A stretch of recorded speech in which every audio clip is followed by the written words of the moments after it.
Hello children, we already studied about the blood cells, okay, and in the intro itself I said blood flows inside the blood vessel. Am I right? Okay, what is blood vessel? Let's see now.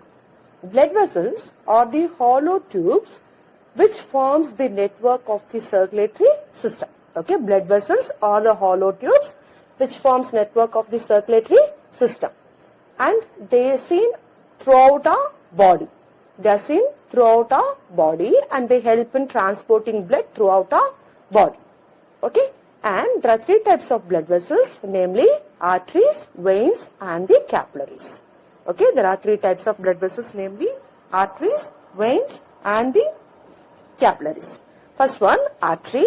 Artery are the blood vessel which carries oxygen rich blood away from the heart. Arteries are the blood vessel which carries oxygen rich blood away from the heart. Okay, and they transport blood from the left side of the heart to the whole body. They transport blood from the left side of the heart to the whole body and also from the left side of the heart to the lungs. Okay, from the left side of the heart to the whole body and right side of the heart to the lungs. This is artery. Next one is the vein. Vein, it is a blood vessel which carries impure blood to the heart. Okay, the blood vessel which carries impure blood to the heart is the vein. Okay, and they collect impure blood from different part of the body and they take it to the heart. They collect impure blood from different part of the body and it is carried to the heart. This is the vein. And third one is the capillary. Capillary are the tiny tubes which connects arteries to the veins. Capillaries are the tiny tubes which connects arteries to the vein.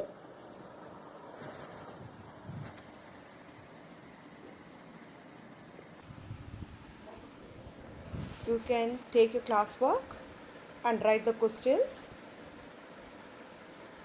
for this class. That is, we studied about the blood vessels. Am I right? For blood vessels, the questions are as follows. The first question. Welcome you back, children. In the previous class, we learnt about the blood cells and the blood vessel. In this class, we are going to see about the main organ involved in circulation. In the introduction itself, we did an activity and we felt the heart was beating. So the main organ in circulatory system is the heart. Heart is the muscular organ which helps in pumping of blood to the whole body. It is a muscular organ and it helps in pumping of blood to the whole body. It is present in the middle of our chest. It is present in the middle of our chest and slightly tilted towards the left, and it is in the size of our closed fist. Okay, it is present in the chest and it is slightly tilted towards the left, and the size of the heart is our closed fist. It is made up of a muscle, namely cardiac muscle, and it contracts and expands like other muscles of our body.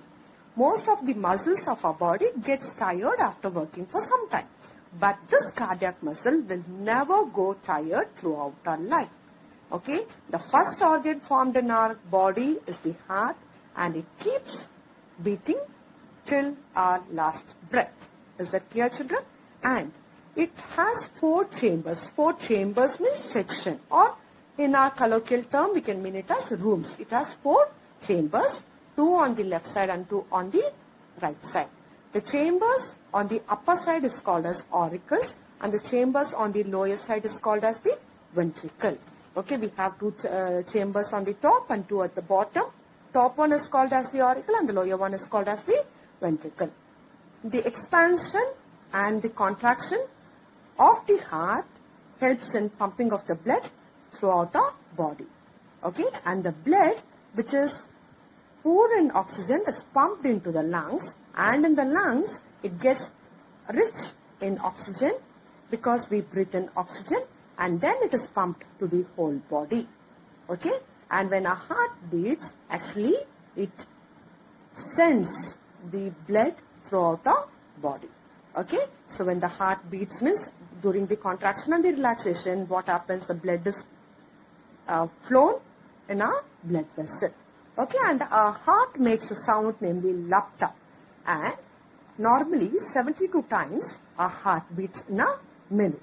Okay, when we do some physical exercise or when we are in stress, it may prolong, but the normal heartbeat, that is the pulse rate, is 72 times per minute. Okay, this pulse can be seen in our wrist, and which proves that the pump is flown throughout the body through the blood vessel. Okay, and how the blood gets circulated means from the heart, okay, from the left side of the heart, from the upper left side of the heart, the blood goes to the lungs, okay, and from the lower portion, the blood is circulated throughout the body. Is that clear? And this blood is rich in oxygen. Okay, this blood is rich in oxygen. Okay, and from different part of the body, the waste materials along with carbon dioxide is brought to the right side of the heart. Okay, left side it is pure blood and the right side it is impure blood. From various part of the body, the blood is brought to the right side of the heart, and from the heart, which is rich in carbon dioxide, will be taken to the lungs for the purification. So from the lungs to the heart, from the heart to the lungs. This is what is called as the circulation of blood. And the circulation of blood in human being was discovered by William Harvey, a scientist namely William Harvey, in the year 1628. Okay, in the year 1628, the circulation of blood in human being was discovered. Is that clear, children? So we completed with the first chapter, that is the circulatory system. We started with the new words, then we continued with the blood, then the blood vessel, and about the heart, and at last we ended with the circulation of the blood. In the circulation of the blood, from lungs, the blood comes to the heart, that is left side of the heart, and from the various part of the body, the right side receives the impure blood, and then it is taken to the lungs for purification.